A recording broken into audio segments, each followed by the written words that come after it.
Hey everybody, it's Kelly Nielsen here at the Grief Guru. And on this channel, we discuss all things related to grief. What is it? What does it look like? What does it feel like? But most importantly, we share tips, tools, and resources on how to navigate through grief and get back to living a life that you love.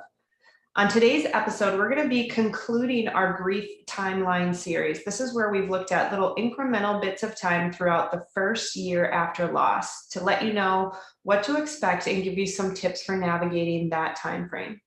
In this episode specifically, we're talking about the conclusion of the first year. So this is the period of 9 months to 1 year after you've lost someone that you love. The first thing that I want to say, if you're watching this video and this timeline applies to you, is congratulations. You have made it through the first year, or you are coming up on the end of the first year. And the first year for most people is the toughest. So all of the holidays, all of the landmines, all of the anniversaries that you had to go through, you have made it through. And part of getting through grief is just honoring and acknowledging our perseverance and strength.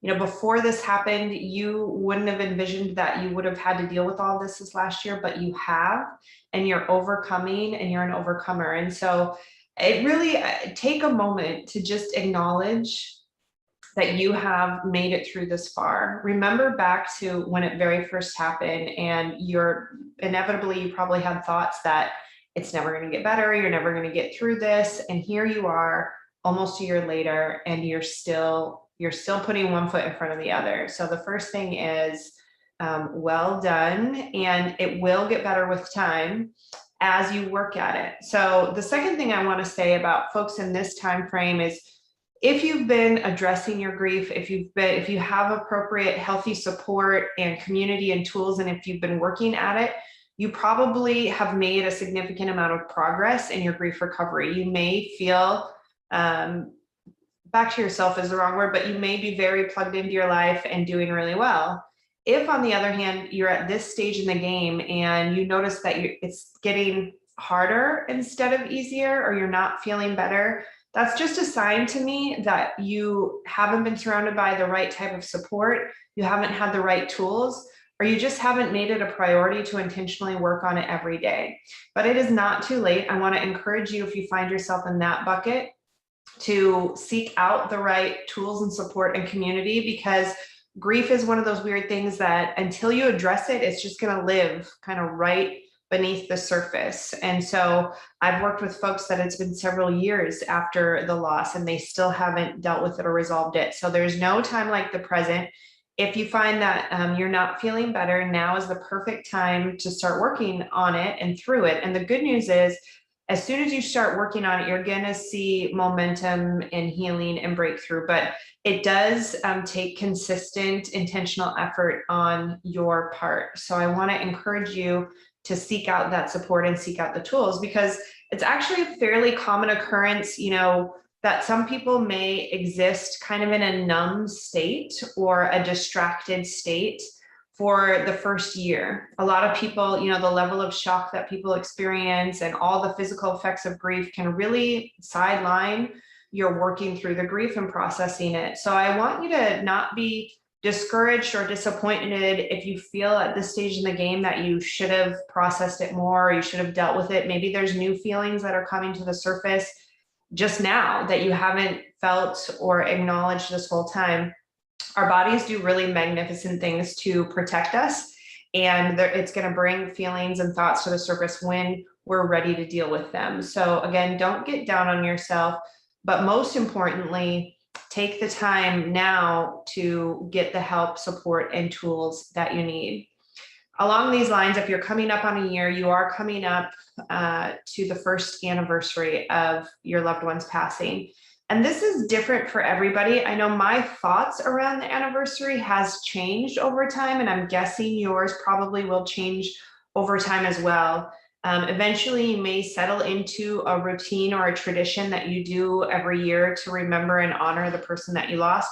You may decide that this, you know, the anniversary is not a day that you want to acknowledge, and both of those are totally appropriate and fine. I actually have a separate video. I'll make it a suggested video, one specifically about birthdays and anniversaries, because those are things you want to consider. So, but for this first year, I really just want to encourage you to make that day open and available to be whatever it needs to be for you. I wouldn't plan anything too elaborate or too sophisticated. I also wouldn't fill your schedule with obligations work-wise if you have the capacity to take the day off of work. If it falls on a weekday, to just really give yourself room and permission to let the day be whatever it's going to be. And if you've been at this for a year, you've probably learned that grief is kind of that way. Sometimes it's going to show up in a really heavy, prominent way. Sometimes it's going to show up in kind of a bittersweet, memorable way. And unfortunately, it's hard and nearly impossible to predict what it's going to be like for you until you get to that day. So give yourself room and flexibility. I would plan something just to acknowledge the day, but don't make it too rigid or too structured. The last bit of advice is to communicate. Invite people into this process and this day with you. Let those that love you, on that day. If people are reaching out and wanting to help or wanting to do something special with you and for you, just to receive it.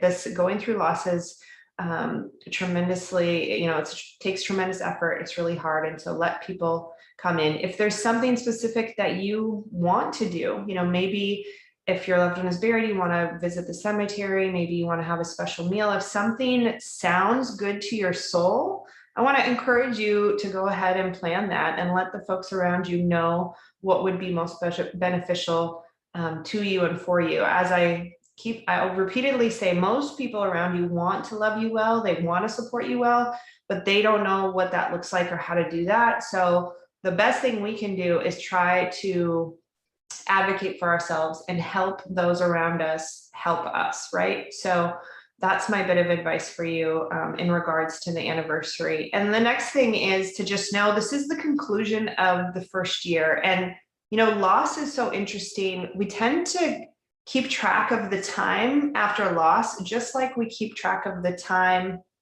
when life happens, right? When you have a baby, at first you talk about how many days they're old and how many weeks they are and how many months they are. And then as you get through the first year, you start to count things in years. And I found that's the same with loss, right? At first I was counting the seconds and minutes and then days and weeks. And now, after that year, you start marking it in years. So it is definitely a transition. It most likely will be transitioning a new phase for you to be moving into the continuation of your life and be forward looking and forward thinking. But it also can be painful. I've heard from other people as well that, especially if you haven't worked through a lot of the loss, and or if your family or support system are just not great at talking about feelings and haven't been on this journey with you, it can feel more and more isolating. If you're still just really feeling the weight of the loss and it seems like all the people around you are just moved on with their lives. And I know too, the longer time goes on, the tendency would be to not want to share your feelings around the grief and loss, right? Because you're sick of thinking about it. You're sick of feeling so heavy, and you can have the perception or even the accurate perception that people around you might get fatigued in hearing about how heavy it is for you or how hard it is for you. Or, it's like, I know the last thing I want to hear is about my dead son, so I just want to validate that that's completely normal. That happens to a lot of people, but it doesn't make it okay to just stop talking about it. Or if you're struggling, to stop sharing. That is when it gets really dangerous for folks to become isolated. So if your regular support system, your friends and family, if you feel like it's been a lot for a long time for them, then that especially is when you need to seek out some additional support from a counselor or a coach. We'd love to, connect with you here at Grief Guru, or a church group, or whatever that looks like for you. But it is really important that you continue to have a safe place for you to vocalize and verbalize how you're processing through your recovery. If you're doing well or if you're struggling, you need to continue to have a safe place to work through those things. This is a marathon and not a sprint. The loss doesn't just go away because we're out a year, but it should be significantly a lighter load to carry. And especially if you've been working at it and through it, you're going to find that year 2 is night and day different than year 1. But mostly, as always, I just want to salute and commend you for making it through this first year. And we are always cheering you on every step of the way here. So for other videos and tips, be sure to subscribe to our channel or check us out at our website for upcoming groups and events at thegriefguru.com. Until next time, guys, see ya.